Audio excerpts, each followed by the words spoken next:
Hi friends, welcome back to Moni Spicy Kitchen. இன்னைக்கு நாம Andhra special கோர்மெட்ல எப்படி பண்ணலாம்னு நாங்க பார்க்க போறோம். இந்த ஸ்வீட் பாத்தீங்க அப்படினா ரொம்பவே டேஸ்டா இருக்கும். அதுவும் ஹெல்த்தியா மைதா இல்லாம கோதுமை மாவுல தான் நம்ம பண்ணியிருக்கோம். இந்த ஒரு ஸ்நாக் பொறுத்தவரை நீங்க 1 மந்த் வரைக்கும் ஸ்டோரேஜ் பண்ணி வச்சுக்கலாம். அதோட மொறுமொறுப்பு தன்மை கொஞ்சம் கூட குறையாம அவ்வளவுக்கு டேஸ்டா இருக்கும்.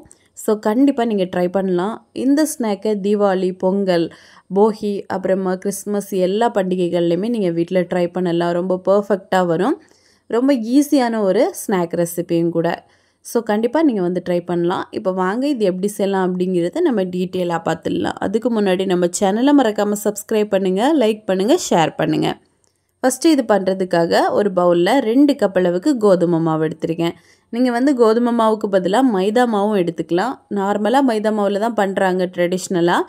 நம்ம வந்து கோதுமை மாவில் இன்றைக்கி ட்ரை பண்ணியிருக்கோம். இது கூடவே ஒரு 1/4 டீஸ்பூன் உப்பு, அப்புறமா 2 டேபிள் ஸ்பூன் அளவுக்கு கொதிக்க சூடாக்கிட்டு எண்ணெய் வந்து நம்ம சேர்க்கணும். எண்ணெய் வேண்டாம் அப்படின்னா நீங்கள் நெய், பட்டர் எது வேணால் சேர்த்துக்கலாம். இன்னும் நல்லா ரிச்சான டேஸ்ட்டு கொடுக்கும். இப்போ இவ்வளோ சேர்த்து நல்லா மிக்ஸ் பண்ணிக்கோங்க. ஓரளவுக்கு சூடு போனதுக்கப்புறமா கை வச்சு இந்த மாதிரி கலந்து மிக்ஸ் பண்ணி எடுத்துக்கலாம்.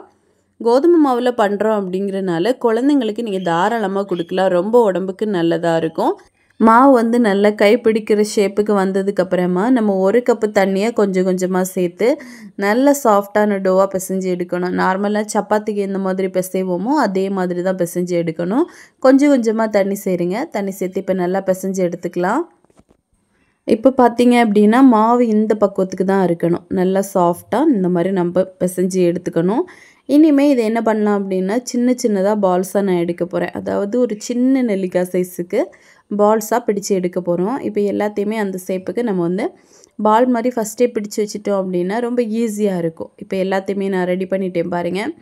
இனிமேல் நல்லா ஃப்ரெஷ்ஷாக இருக்கக்கூடிய ஒரு புதிய சீப்பு வாங்கிக்கோங்க. இல்லை அப்படின்னா இதுக்குன்னே தனியாக மோல்டு இருக்குது, அது கூட நீங்கள் யூஸ் பண்ணிக்கலாம் கோர்மெட்டில் பண்ணுறதுக்காகவே. இந்த மாதிரி நீங்கள் வந்து மாவை ஃபுல்லாகவே இந்த மாதிரி டிப் பண்ணி வச்சிடணும். லேசாக அழுத்தி விட்டுருங்க. விட்டுட்டு மேலேருந்து கீழே இந்த மாதிரி லேசாக எடுத்து விட்டீங்க அப்படின்னா நம்மளுக்கு லேயர்ஸாக ரொம்ப சூப்பராக வரும். இது பார்க்குறதுக்கு அப்படியே ஷெல் ஷேப்லேயே இருக்கும். சங்கு இருக்கும்ல அந்த ஒரு ஷேப்லேயே இருக்கும். நல்ல யூனிக்காக டேஸ்டியாக சூப்பராக இருக்கும். இப்போ பார்த்தீங்க அப்படின்னா இதே மாதிரி நம்ம எல்லாத்தையுமே ரெடி பண்ண போகிறோம். கிட்டத்தட்ட ஒரே மாதிரி தான். நம்ம வந்து இந்த மாதிரி வச்சு லேசாக ப்ரெஸ் பண்ணி கொடுத்தோம் அப்படின்னா அந்த டிசைன் அப்படியே இருக்கிற மாதிரி இருக்கும். அதை அப்படியே எடுத்துருங்க. எடுத்துகிட்டு இந்த மாதிரி இதே மாதிரி இப்போ எல்லாத்தையுமே நம்ம ரெடி பண்ணிடலாம். ரொம்ப சிம்பிளாக தான் இருக்கும். இப்போ ரெடி பண்ணிவிட்டு இதை அப்படியே எண்ணெயில் போட்டு ஃப்ரை பண்ணணும். இதில் முக்கியமான ஒரு விஷயம் அப்படின்னா இந்த எண்ணெயில் போட்டு ஃப்ரை பண்ணுறது தான். எண்ணெய் வந்து ரொம்ப லோவாக தான் வச்சுருக்கணும். நம்ம ஃப்ரை பண்ணி முடிக்கிறது வரைக்குமே அந்த லோ ஃப்ளேமில் வச்சு ரொம்ப சிம்மில் தான் நம்ம வந்து ஃப்ரை பண்ணி முடிக்கணும். கிட்டத்தட்ட ஒரு பேட்ச் ரெடி ஆகிறதுக்கே நம்மளுக்கு ஒரு 3லேருந்து 4 நிமிஷம் ஆகிற மாதிரி இருக்கும். ஏன் அப்படின்னா இந்த மாதிரி ஸ்லோ குக் நம்ம பண்ணும்போது தான் இது வந்து நல்ல மொறுமொறுப்பாக, அதே சமயம் அதிக நாளுக்கு அந்த மொறுமொறுப்பாக அப்படியே இருக்கும். இல்லை அப்படின்னா நீங்கள் போட்ட உடனே வெளியில் வந்து கலர் சேஞ்ச் ஆயிரும். ஆனால் உள்ளே வேகாமல் போகும். அந்த சாஃப்ட்னஸ் வந்து அப்படியே இருக்கும். நம்ம எடுத்து கொஞ்ச நேரத்துலேயே நல்லா சாஃப்டாக இருக்கிற மாதிரி இருக்கும். அதனால் இதை கவனிச்சுக்கோங்க. நல்லா லோ ஃப்ளேமில் வச்சு மெதுவாக தான் நம்ம குக் பண்ணணும். அதே மாதிரி ட்ரெடிஷ்னலாக பண்ணும்போது மைதா கூட ஒரு 2 டேபிள் ஸ்பூன் ரவை போட்டு பண்ணுறாங்க. நம்ம ரவை எதுவுமே போடலை. நம்ம கோதுமை மாவு மட்டும்தான் வச்சு போட்டிருக்கோம்.